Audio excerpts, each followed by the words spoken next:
Hi, good evening. This is Lee Zeldin, Army Major, State Senator representing the 3rd Senate District. I appreciate you all participating in our Tele-Town Hall tonight. If you have any questions, hit *3. We'll be able to spend the next hour answering whatever questions you have. We'll try to get to everyone's questions. Again, just press *3. Just some intro. I am, again, Major in the Army Reserves. I was deployed to Iraq with the 82nd Airborne Division. Spent 4 years on active duty. Grew up here in the 1st Congressional District, K through 12, William Floyd High School. Married identical girls, Michaela and Ariana. 7 years old, going to the same elementary school I did. The campaign website is zeldinforcongress.com. Our phone number at the office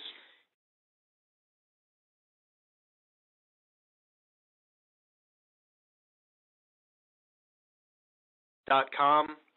We have headquarters in numerous locations in Center Reach, in Smithtown, Centum Riches, Riverhead. We're on Facebook at Lee M. Zeldin. Our Twitter account is Lee Zeldin. And we're here just to answer whatever questions you have. So just dial *3. We'll be able to bring you on. While during my time up in Albany, I had a chance to work on a number of important issues. When I campaigned in 2010, I said if I was elected, I would fight as hard as I could to repeal the NTA payroll tax, to eliminate the saltwater fishing license fee, to create a program for our veterans of post-traumatic stress disorder to get them help. And once elected, I obsessed over delivering on these issues, these commitments I made when running. So many people who run for office, they come back to you 2 years or 4 years later, and they just have excuses. They say, give me another term in office and I'll get it done next time. But we were able to repeal the MTA payroll tax for 80% of employers, eliminate the saltwater fishing license fee. We created a PFC Joseph Dwyer program for our vets with post-traumatic stress disorder, and we've done a lot more as well. Looking forward to what's ahead in Congress. It's an important year for us, for our party. The Republican Party not only needs to keep control of the U.S. House, but gain control of the U.S. Senate to have check and balance on this president who whispers into Harry Reid's ear, and they're killing good ideas coming out of the House, dead on arrival. And the mainstream media helps cover it, and we just want to get the truth out there. Again, anyone have any questions, just dial *3. We'll be able to bring you online. Obamacare has been a dismal failure, fatally flawed, needs to get repealed. We need to cut taxes, reduce wasteful spending, create more jobs, not just for those who are unemployed, but also for those who are underemployed. We have a lot to talk about here during this next hour. Again, any questions, dial *3. If at any point you're interested in volunteering, just please press 1 because we could certainly use your help. So we're going to go to the other lines and bring on Matt. Hi, Matt. You're our first caller. First caller. For months now, we've been seeing this guy, Demos, with all of his, he constantly says one thing. He says he's not for Obamacare. And none of us are. And I say, nobody's for Obamacare. What the hell are you for? So I got to tell you, I could make a sarcastic joke and say I haven't noticed. I'm not asking that of you. Oh, no, I'm saying I was just, him. I could joke around and wishful thinking say I haven't seen any of the ads, but the fact is we have. And, one of the reasons why we want to have a call tonight is, listen, we may not have as much money as our opponent does. We haven't, he's already spent well over $1 million on TV, radio, and mail. The fact is, I have never supported Obamacare. I never will. People say, well, what about Senate Bill so-and-so that your opponent says funded Obamacare? The U.S. Congress funded Obamacare, not the New York State Legislature. Obamacare is in all 50 states, including the most conservative Republican states in the entire country, like Texas, South Carolina, Oklahoma. They all have Obamacare, all 50 states. We could, this bill that they reference, whether I vote yes or no, we could actually vote the bill down, and we'd still have Obamacare in New York. And actually going one step further, we could pass a law in Albany that says no Obamacare in New York State whatsoever. We could pass the law. Let's just say, hypothetically speaking, the legislature passed it, the governor signed it, we'd still have Obamacare. It's a federal law. Congress passed it, the president signed it, the Supreme Court upheld it, and it's unfortunate, but that's why we're all on the phone right now, to be able to talk about these issues, and I appreciate your question, and please stay on the line. Again, anyone with any questions, dial *3, and we'll be able to bring you on. Our next call is Joseph. Hello, Joseph. Yes, hello, Senator. Yes. Yes. How are you? I just good. wanted to let you know I thought that the ad that I've seen lately, your ad, has been very, very good. It was very well received as far as I'm concerned. We have. It's been very important for us, and thank you, by the way. It's very important for us to get as much local support as possible. So almost 100% of the funds that we have raised have been from New York State, from Long Island, from Suffolk, from the 1st Congressional District, but almost all the money's from New York. And and all the dishonest attack ads against us are almost entirely funded by California Democrats with deep ties to Nancy Pelosi. I mean, literally $2.15 million is from California Democrats. So that's what we're up against, which is bizarre for a Republican primary. It's been wild, and my daughters, I love them to death. My first campaign they were 1, and my next campaign they were 3, then they were 5. This time they're 7 years old, so they're just starting to understand, a little bit of what they might see on TV or what they get in the mail. And there was a mail piece that was just 100% false. There's a mail piece that went out that that on one side had a birthday cake, and it said, celebrating the 1st anniversary. It was a disgusting piece. Well, my daughters, I share this story because my daughter Michaela is so cute. She sees it and she sees the cake. It's like, oh look, it's a cake for Daddy. And she turns it over, and it was this plate with these crumbs on it. And then she starts giggling. She says, "Oh, Daddy ate all this cake." It's cute, but it's wild that the family's starting to pay attention, and you want to raise them right. You want to raise your family here on Long Island, and it's just it is what it is. We have to work hard to get our message out. And again, anyone with any questions, dial *3. We have a lot of questions coming in, and our next phone caller is our next question is from Linda. Hello, Linda. Yes. Hello. Hi. How are you? Hi, Zeldin. Okay. Well, I was calling. I was talking about. I've been listening to you talk about the Mr. Demos's advertising, and one of the things that I am afraid of is that he is going to be elected as a Republican and then change his party to Democrat, which I don't want to see happen. However, I do need. I would like you to explain a little bit more depth how that bill that we keep on seeing that you voted for, if you could explain it just a little bit more about the exchange program that is used in New York State.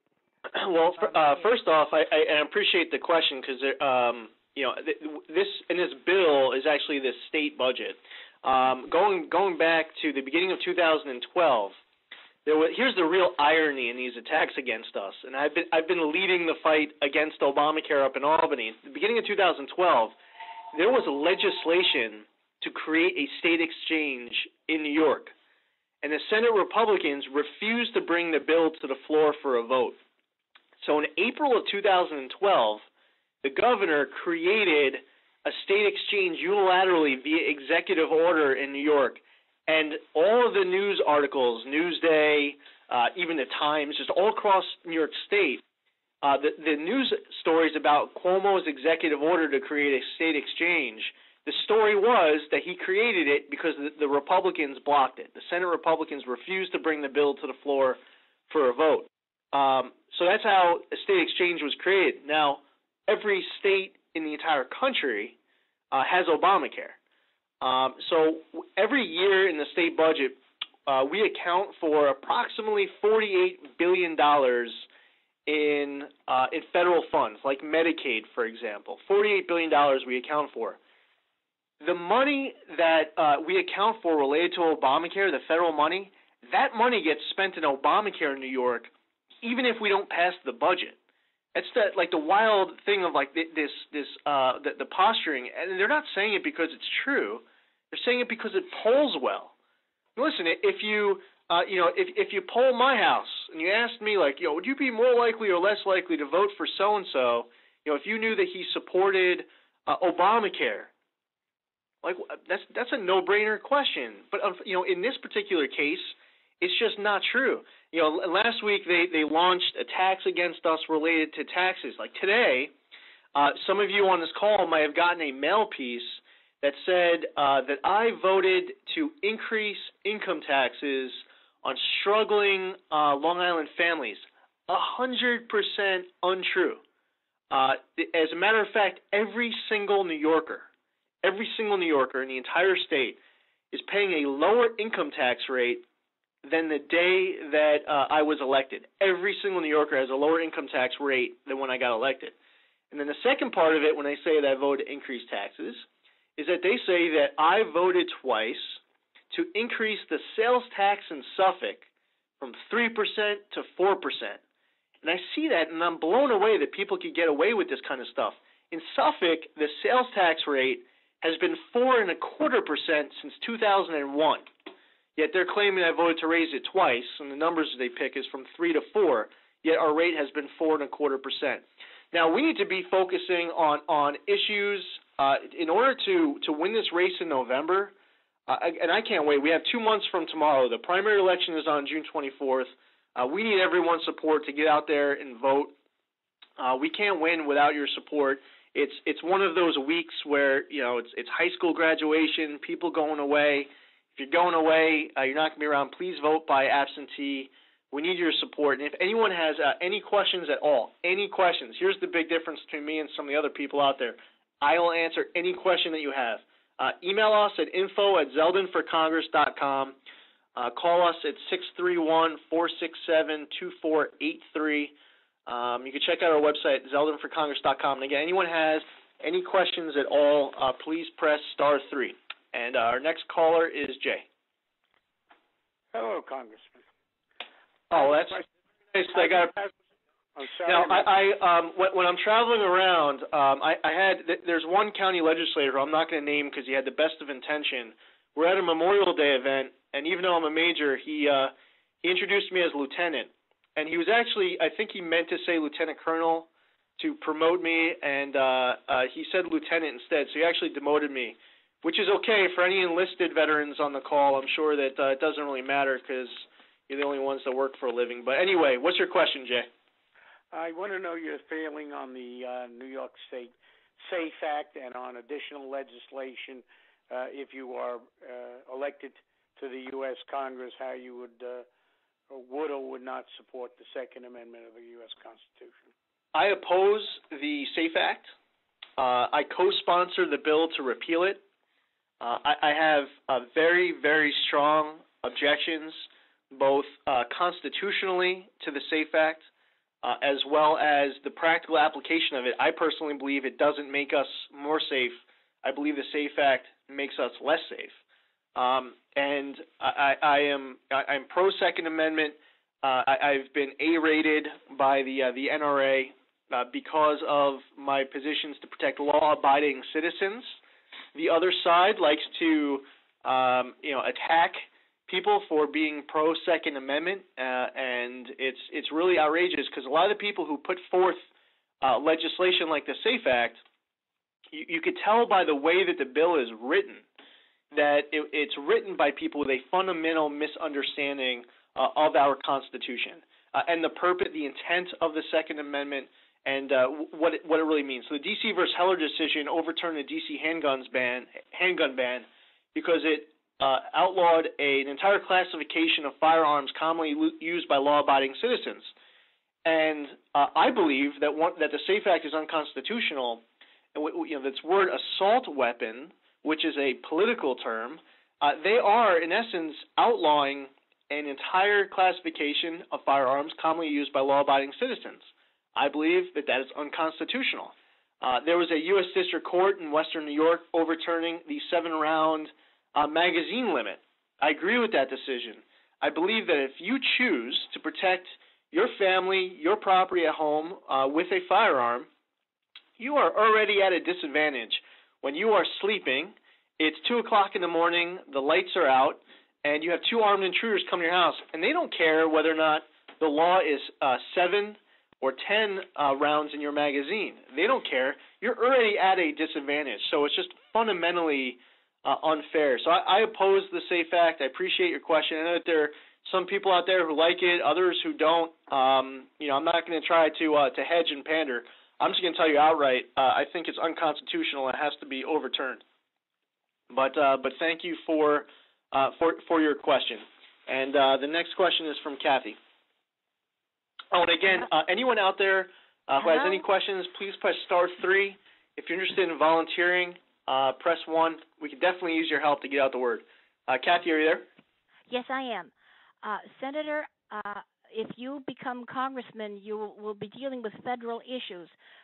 President Obama wants to reduce the American military, especially the Navy, down to pre-World War II levels, which I think is absolutely insane. If you become a congressman, federal congressman, Congress pays the bills, will you support enlarging the military and bringing us up to safety levels, particularly in view of the extremely aggressive moves of Putin and Russia in the Ukraine? I love your question. I was actually one of the first people to put out a statement after that announcement was made, reducing our troop strength to the lowest level since 1940, pre-World War II.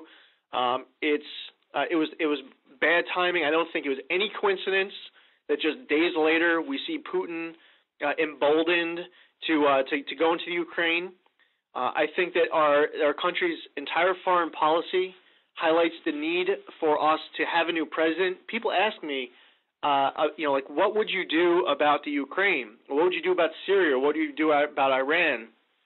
And with these hypotheticals, as one incident grows after another, in Libya, of course, and Benghazi, as one incident after another ends up adding up, and the inconsistency with this president and the fact that when he says that there will be consequences, nobody believes him or respects him, I really think that one of the best ways to fix our problems abroad is to get a new president. It's just when he says that there will be consequences, it doesn't mean anything. I still serve as a major in the reserves. I think it is very unfortunate the people we will lose from our service, people who have combat experience, who are not yet at the point where they can retire. And they were working hard to earn their time, and years down the road when we have those a sergeant first class, a staff sergeant, a first sergeant who doesn't have combat experience years from now, only because we weeded out the ranks now just to reduce our troop strength, and then we can't just plan for the situation of us needing special operations forces to fight, a small terrorist cell or a large terrorist cell. You have to always be prepared for the worst, and I think if we're not prepared for the worst, that we might end up seeing the need. We'll be more likely to see the need, for why we have to have a more robust military. So I appreciate your question. I would also add that going back 40 years ago, 75% of the military of Congress were military veterans. 75%, 40 years ago, were military veterans. Now that number is about 1 in 5. So we need more people who are military veterans out there fighting for the military, fighting for our veterans. They need more help, not just with returning home to physical wounds of war, but the mental wounds of war, getting a job, getting an education, providing for your family. Because when you come home, you could say thank you with a hug, a handshake. That's important. That is very, very important to say thank you. It is incredibly important for us to continue that thank you. further, if someone is struggling to pay their bills, to provide for their family, that's the least that we could do there. We're literally willing to lay down their life to protect us abroad. We need to provide for them when they get back home. So thank you for your question. I do support increasing our troop strength. I definitely oppose reducing it to the lowest level since pre-World War II levels. And again, anyone with any questions, dial *3. We have a lot of questions coming in. We're going to try our best to get to as many of them as possible within the hour. We'll answer every question we don't get to if you leave a message after the town hall. And anyone who wants to email us, it's info@zeldinforcongress.com. The phone number is 631-467-2483. And the next question is from Lisa. Good evening, Senator. I was wondering, how is it that the opponent is being funded by Democrats? How is that able to happen? I didn't realize that can happen. I mean, I know anyone can, but why would they do that, and how is it happening? Well, thank you for the question. Our opponent has raised about $2.25 million, and approximately 2.15 of that 2.25 is from California Democrats, and many of whom, almost all of whom, of that money deeply connected with very close ties to Nancy Pelosi. And and basically, it's our opponent. He's good for him. He married into a situation where he hasn't had to have a job since 2010. I don't necessarily know what that's like. I don't know. I wouldn't ever want to experience it. I enjoy working. He hasn't been working since 2010. But his father-in-law gave him $2 million for a quote-unquote personal loan, and bundled a ton of other money. And the father-in-law is Paul Pelosi's business partner. That's how he made a fortune. Was as business partners to Nancy Pelosi's husband, Paul. And now they're bankrolling a Republican primary against us. Here we are, this great opportunity to unseat the incumbent in our little corner of America, while people go to the polls on November 4th all across the country for important House and Senate races. We have an opportunity to win back the 1st Congressional District, and here we are for the next 2 months. We're going to be focused on a primary where they're going to be launching all of these really dishonest attacks against us, and it's going to be almost entirely funded by California Democrats. So it's pretty wild. I do thank you for your question, and our next question is going to be coming from Pat. Hello, Pat? Yes, I'm here. Number one, I would like to know if you support the DREAM Act that was Cuomo was trying to get into the budget. I know it passed, but should it come up again, do you support the DREAM Act? No, I voted against it. It actually failed in the state Senate. The DREAM Act went down. It was a party line vote. I believe it was 33-29. But I do not support the DREAM Act. I appreciate that. Well, and what's the other part of your question? Well, I guess the other part of my question is I'm very upset over the fact that I'm a single retired woman, never a veteran, and this new thing came out that veterans, and I respect veterans totally. My significant other is a veteran. But that's going to impose a real hardship on everybody else, including senior citizens on fixed incomes. That was brought up by Cuomo, endorsed by Engelbright, I believe, and it infuriates me. We have 25,000, according to Jim Ryan in the Brookhaven Tax Assessor's Office, veterans in the Middle Country School District. I'm not sure if they really meant it in Brookhaven Town, but it said Middle Country School District. That is going to raise our taxes significantly. Yeah, I think that, what I've noticed up in Albany is that there have been a ton of pro-veteran bills that are really well-intentioned. We have, I I mean, I've seen it in the Senate.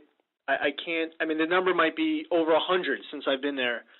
Just different pieces of pro-veteran legislation, and I've done legislation impacting our veterans, and we might have to research, like the definition of active military service, and then so our the Legislative Council up in Albany will pull from all different components of state law 6 different versions of defining what active military service means.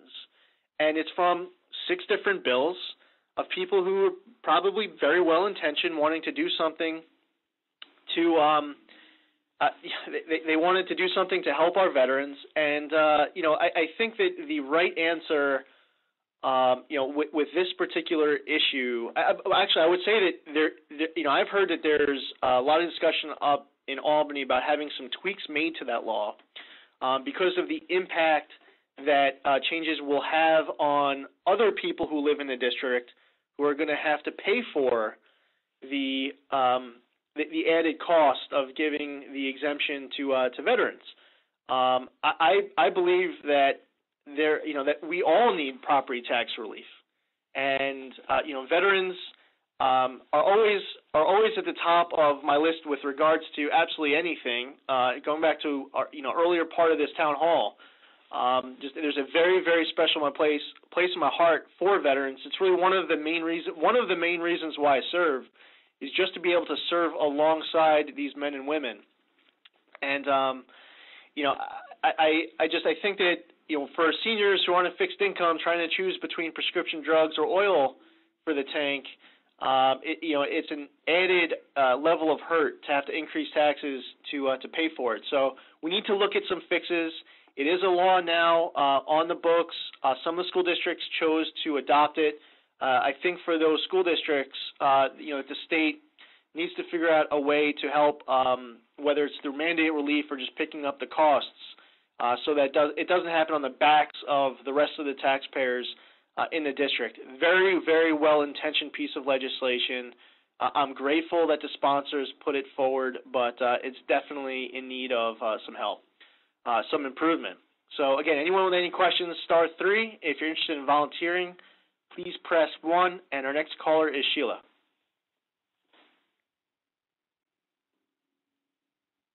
Hello, Sheila? Yes, hi, Senator. Hello. Hi, Senator. Yes. I hate to go back to this, but the mailings I feel have been very detrimental to you.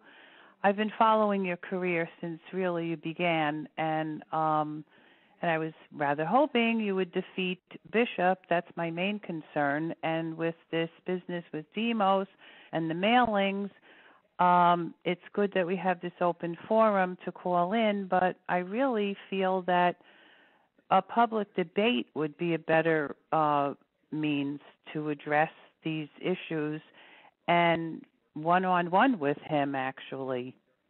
Yeah, so I'm happy you brought up that point, and I would challenge anyone on this phone call, to let us know if you've even spotted this guy anywhere, because he comes out, he shows up somewhere like once a month, lives in Manhattan. He has only started renting his home in Stony Brook after this campaign started. Grew up in Manhattan, high school, graduated college in Manhattan, and again, just started renting a home recently. So they put out a press release. It was around the second week of February on a Monday, and they said they were challenging us to a debate. So within an hour, we put out a press release says, let's debate. And the next day, in the morning, they put out a press release saying that we refuse to debate. This is one of the worst things of politics, right? This story that I'm about to share. So Matt Goldapper, who is the station manager of LI News Radio, reaches out to me, reaches out to them right after that release goes out and says, would you be willing to come on the show and we can host a debate with Newsday? I say, sure. Supposedly they said sure. That evening, I'm at an event. The owner of LI News Radio is there, asks me, asks them, whether or not we would come on to LI News Radio for a debate. I said yes. Supposedly they said yes. And then that evening on Facebook, our opponent says we're still refusing to debate. That's pretty much the way this campaign has gone. But LI News Radio was so upset that that this accusation was being made of me that I refused to debate, that LI News Radio ends up putting out a press release just setting the record straight, that they have offered to host the debate, that Rick Brand from Newsday would be one of the moderators. There'd be another moderator from LI News Radio, and that we would both come on. And I appreciate LI News Radio for doing that, just because we need the truth to come out. I'd love to debate. It's important to have a full vetting of issues. I mean, one of the reasons why we're on right now on this Tele-Town Hall is to answer any question that anyone has. And I'm proud of the reputation that I've been able to earn as being someone that when you send us an email, to my government office, for people who send us an email, they call us, they write a letter, they stop in, that we're responsive. Constituent service is, it's our bread and butter. I mean, people who personally need help with a family issue, or a business needs help in order to keep their doors open. I love that stuff. It's not sexy stuff where I'm putting out a press release because we kept the business open. It's just what we do, and I love that. I mean, the whole reason I really do believe that in life, you need to do your part and leave this world better than you found it. It might sound a little corny, but that's why I serve in the military, why I enjoy public service. I love my community. I know we everyone on this call, we all know people who have left Long Island, who go to North Carolina and South Carolina and Florida because they can't afford to survive here. Young families can't afford to start their families here. Seniors can't afford to stay, and it's sad. I want to raise my daughters here. We want to stay here. I love Long Island, but it's getting more and more challenging. But I appreciate your question. I'm happy to debate it anytime on any issue.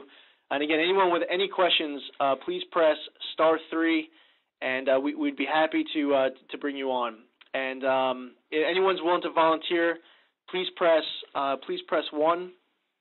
And if you're interested in volunteering, our volunteer coordinator is Vincent Belfiore. His email address is vincent@zeldinforcongress.com.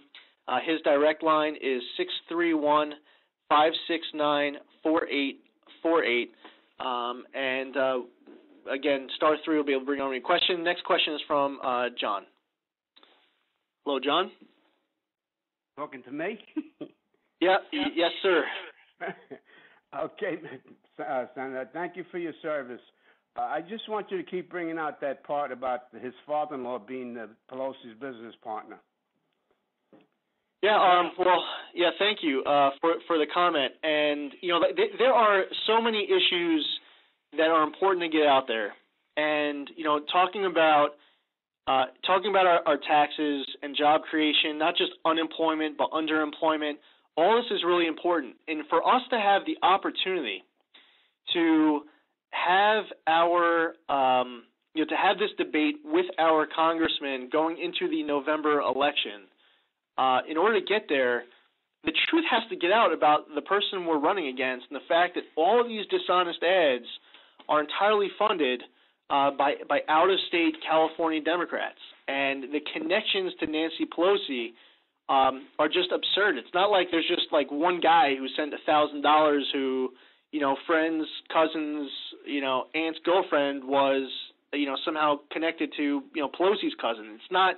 I mean, these are close friends, business partners directly. I mean, the $2 million personal loan that's been used with these dishonest attack ads against us is from the person who is business partners with Paul Pelosi.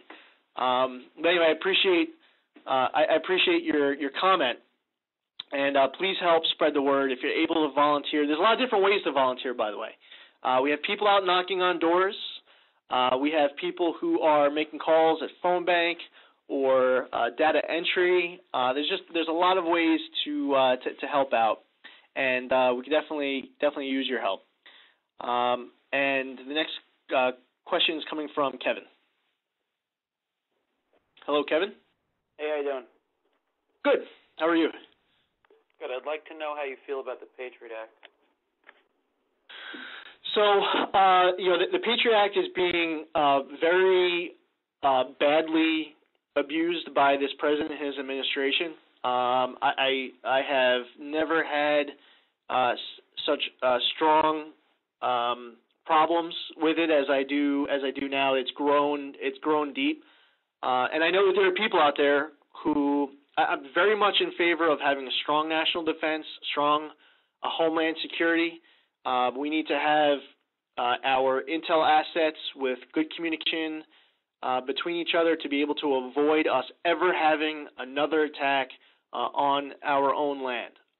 But the abuse, the unconstitutional abuse of using the Patriot Act and the way with the courts and the way they're securing permission and I have a problem with it. And I'm opposed. Honestly, I don't even know where you are on it. But that's just my personal opinion. I believe that this administration is significantly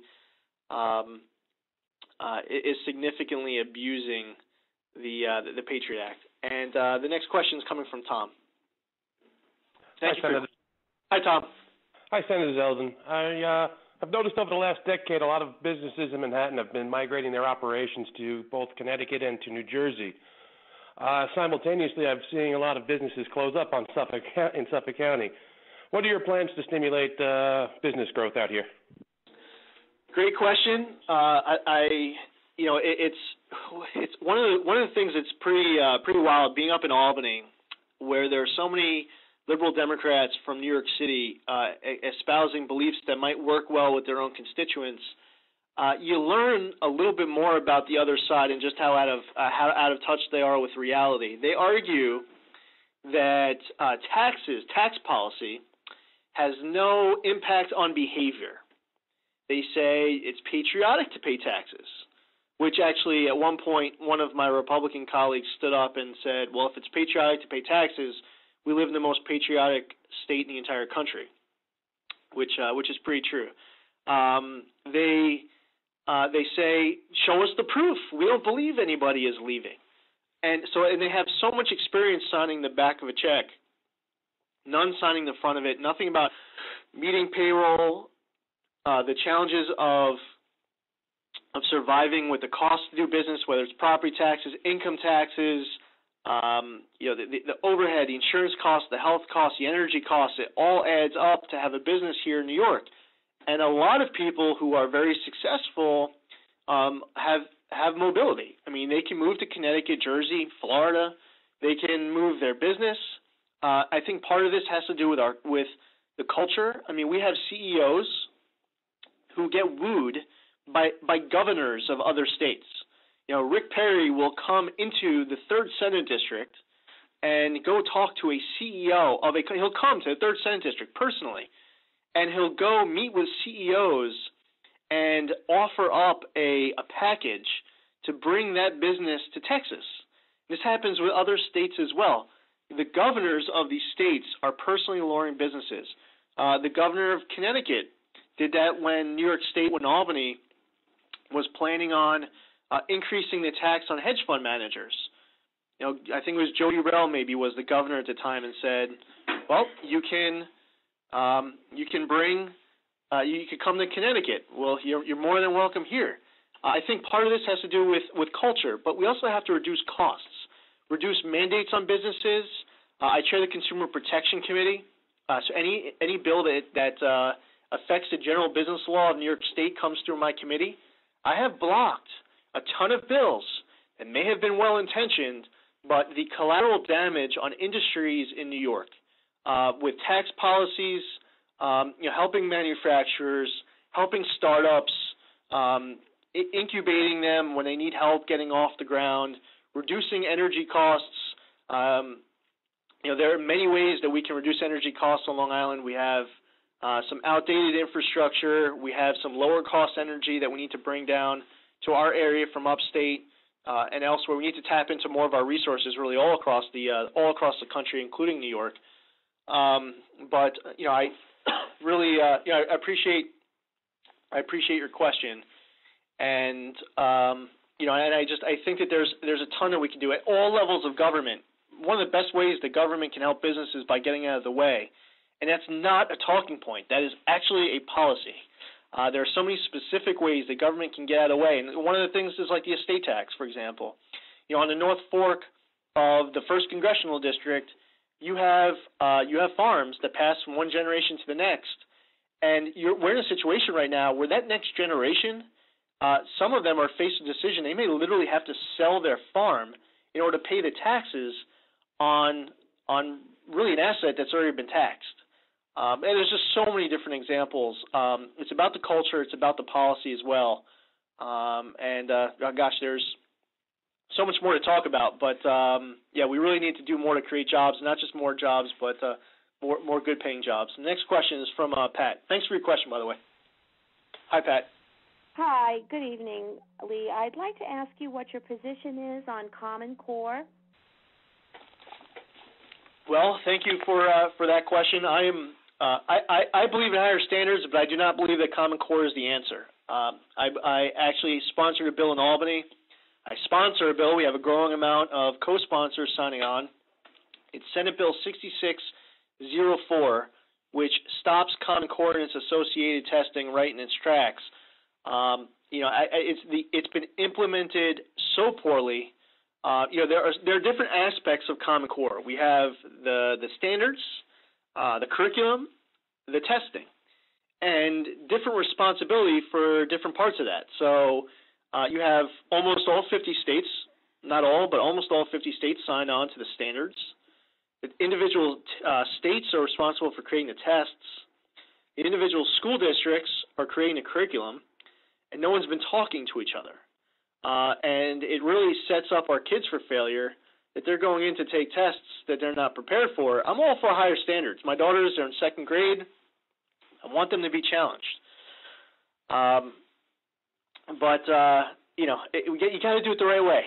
Providing a quality education doesn't mean that anything that you do, that has higher standards attached to it is right. I mean, in Common Core, in the English language arts domain for early world civilizations for 1st graders, we were teaching 6-year-olds about Mesopotamia and the city of Babylon with regards to the strategic advantage with regard to development or the development of the with the Tigris and Euphrates rivers, the city of Babylon. It's just like these bizarre standards for 6-year-olds that I remember learning about Mesopotamia, but I wasn't in 1st grade when we did it. And so there are ways that we could do more to provide a quality education for our kids, and I appreciate your question. And again, anyone with any questions, please please dial *3. We would be happy to bring you on, and and if you're willing to volunteer, please press 1. And our next question is coming from Bill. Hello, Bill. Thank you for taking my call. Of course, happy. I have a comment and a question. Sure. The comment is I've been getting a lot of mail from, I assume, your opponent, and he never puts the name on. It just has a mailbox number, and it's always attacking you without really saying why or who he is. And here is my question. Why is Mayor Giuliani and Governor Pataki backing Demas? That's a great question to be directed at the former mayor. I will say with all the confidence in the world that it has absolutely nothing to do with merit. It's for other reasons that it would be great to come from him, as opposed to everyone else in the world having to bottom out for it. I actually I have respect for the former mayor. He's someone who I have admired, but I would have admired this decision on his part if it had anything to do with merit, and if it was unrelated to his loyalty to particular people who are getting paid to help our opponent. We have so much at stake right now We have so much at stake as a nation. When we talk about our national debt, which is at $17.5 trillion, that continues to go up, what our future generations of Americans are inheriting, because we have people in Congress without the intestinal fortitude to make a tough decision because it might cost them their next election.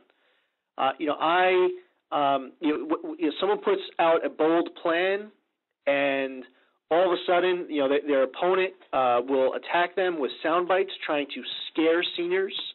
For people who are lower income Americans, scaring them into thinking that a proposal will put them out in the streets, even though that may have nothing to do with that proposal. The scare tactics that get used, the consequences of these important issues facing our country, domestically and abroad.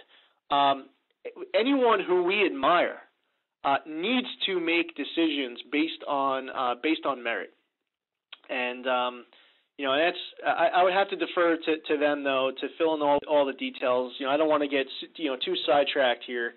With getting into the weeds on that. I think it's very unfortunate that it had nothing to do with merit, and I appreciate your question and hopefully your support. The primary date is June 24th, and anyone willing to volunteer, please press 1. Our phone number is 631-467-2483. Email address is info@zeldinforcongress.com. We're on Facebook at Lee M. Zeldin, M as in Michael. Twitter at Lee Zeldin. We have campaign offices in Center Reach and Smithtown and Center Riches and Riverhead. We're in all 8 towns of the 1st Congressional District. Can use your help wherever you live in order to get our message out. Next call is coming from Everett. Hi, Lee. Thanks for taking my call. I had a question about the New York state estate tax, because I'm very concerned about whether my kids are going to be able to stay here or I'm going to have to move out of Long Island as I approach retirement. But you know what? You pretty much nailed down my vote just by listening to you for the last 20 minutes, and you seem like a real human being, and I'm going to let you get on to other questions. Thanks a lot. Yeah, well, thank you for your comment. And, I actually believe that we need to eliminate the death tax altogether at the federal level. In this year's state budget, it was a top priority to increase the exemption to the federal limits, which help those small business owners all across the 1st Congressional District, the family-owned businesses.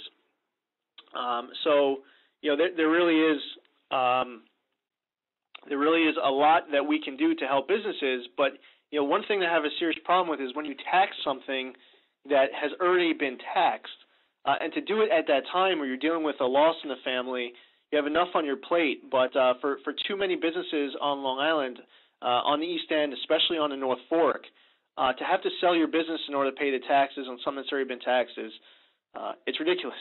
So thank you for your question. Again, anyone who has any questions, please press *3. We're going to try to get to everyone's questions. If we don't get to you, you'll leave a question hopefully afterwards so we get back to you. The next question is coming from John. Hello, John. Hello, Senator. Hello. What's your question? Good evening. Good evening to you. Well, since in 2010, as you're well aware, the Republicans got a majority in the House, and since that time, we've had numerous votes to repeal Obamacare or budget votes that have just withered on the vine. So, I understand that if you were to go to Washington and represent us, you're going to vote the same. You're going to vote to repeal Obamacare, for instance. But I'm going to promote you even more. If you were Speaker of the House, how do we take advantage of this majority? How do we get something done with the majority in the House? Okay. Well, I want to mention 2 different things to that point. First off, and I mentioned this much earlier in the call, that right now we have a Democratic president, Democratic-controlled Senate, Republican-controlled House. Every good idea that is put forth in the House, the president whispers into Harry Reid's ear. Harry Reid says that idea is dead on arrival in the Senate. The media picks up on it, throws cold water on it, and all of a sudden this great idea is not even considered real. I think that we need to not only control the House, but the Republicans need to gain control of the U.S. Senate so that every good idea ends up on the president's desk. He can either sign it or veto it, but no more whispering into Harry Reid's ear. And that's why, we're not voting for a new U.S. Senator here in New York, but all across this country. That's one of the big reasons why 2014 matters, is to have that balance on the president. Secondly, I'm someone who believes that there's a time for government and a time for politics. The last week of October, for example, is probably not the best time to be negotiating a budget, for example. Everyone's focused on campaigns, especially in an even year where everyone's campaigning the next week. But there's a time for government and time for politics. But I also believe that when your political opponent, in this case, President Obama, when your political opponent is all politics all the time, then it's all politics all the time. And it's unfortunate that we are in this situation, as Republicans, that we can't get more of our good ideas passed because we have a president who is all politics all the time. And I have seen the House Speaker on multiple occasions, put forth, he'll kind of step outside of a comfort zone to, negotiate something in good faith. And not only does he end up getting killed on the right, the president's the first one who kills him. And it's wild. It's like, how do you get anything done if you have a president who doesn't want to get anything done? And I really do believe that. It's scary that if he had control of the House and the Senate, I think then at that point he'd be able to get everything done. But compromise to this president and to Harry Reid and to Nancy Pelosi is for them to get it 100% of their way all the time. That's not compromise. So compromise has become a very dirty word. And when it's the president getting it 100% his way, well, kind of makes sense that that things are the way that they are right now. So I appreciate your comment, and we haven't won our race yet in November, but you just appointed me Speaker of the House, which is great. I don't know if we have any votes for that, but it's a good hypothetical to ask, and it's important. It reminds us why we need to gain control of the Senate, and that we need to tactically focus on this president a little bit differently, because it's all politics all the time. And thank you for your phone call. Again, anyone who is interested in volunteering, please press *1, and we'll be able to. Please press 1 if you're willing to volunteer. Our volunteer coordinator is Vincent Belfiore. His email address is vincent@zeldinforcongress.com. You could reach him directly at 631-569-4848. And again, any questions, please press *3. Trying to get to everyone's questions. The next question is coming from Joseph. Joseph, what's your question? Can you hear me? Yes, I can. Okay. I got two questions. One, because you ruffled my feathers a little bit on active service. You're in what? Where did you serve? Where did you serve in the military to become a major? I was on active. So I did Army ROTC from '98 to '03. I was on active duty from '03 to '07. And I've been in the reserves since '07. Any active duty in combat? So in 2006, I was overseas. I was in Iraq with the 82nd Airborne Division in '06. All right. Second question. School budgets. Everybody talks about taxation. You sound like a veteran yourself. Am I right? Yes, I'm a veteran. I don't know what it is. I could kind of sense that. What branch? Air Force. Air Force. All right. Well, we could still be friends. I'm an Army guy myself. My best friend's in the Air Force. He's about to get out. We joke around at home with the Go Army, beat Air Force, or vice versa. But anyway, we'll all serve for the same purpose overseas. Okay, school budgets. What's your question? And by the way, thank you for your service. Thank you too. Budgets of the taxation in Suffolk County. The county taxes us on a home values predicated upon what goes into the budget. As I understand it, 65% average is school taxes. Right. Yeah. What is senior? More. Can I finish this? Yeah, of course. Yep. What does the senior citizen to do that is retired, that is 70, 74, 78, or becoming 65 with no income? How does he manage that disparity in the school budgets? I know you were in state politics. What did you ever do for this? Yeah, so in 2011 we enacted the property tax cap, and the property taxes the 3 preceding years in the school district I live in, I'm in the William Floyd School District, went up 26% in 3 years. Unsustainable. The taxes as they are, some of the highest property taxes in the entire country. We have 124 school districts. Each school district has their own superintendent, deputy superintendent, director of math, science, social studies, setting their own curriculum, schools with principals of wings, assistant principals, everyone. I've met some great people who fit each and every one of those titles and districts, educating our students, our children, doing a great job. I don't believe we need 124 school districts on Long Island. I believe that there's a ton of money that can be saved, becoming more efficient. The mandates that are set both statutorily and regulatory, both federally, in the state, the unfunded mandates. If I believe that if something's so important you need to mandate it, you should put the money behind it and fund it as well. So something's going to be mandated, it should be funded. So I think the unfunded mandates have a big reason as well. So there's a lot that goes into it. I would say that the lowest hanging fruit to save money certainly includes the fact that we have so many school districts and also with all the unfunded mandates. The property tax cap was a start to stop these 26% increases. But we need to do more to actually reduce property taxes. And unfunded mandates is part of it. Also, the school aid formula. We need to finish restoring the GEA up in Albany. We had a huge restoration of over $600 million this year.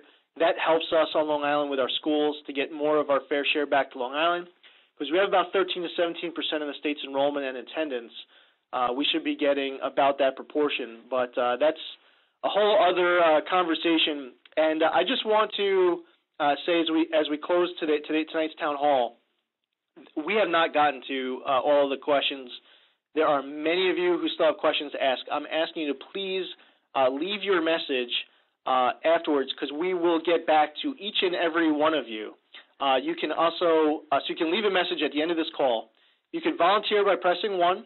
You can email us at info@zeldinforcongress.com. You can call us at 631-467-2483. We're on Facebook at Lee M. Zeldin, Twitter at Lee Zeldin. The Republican primary is June 24th. I'm asking everyone for your vote. We can't win without it. And on to victory in November, hopefully with your support. And thank you for participating. And again, please, anyone in queue with a question, leave it, and we'll get back to you. Have a great night.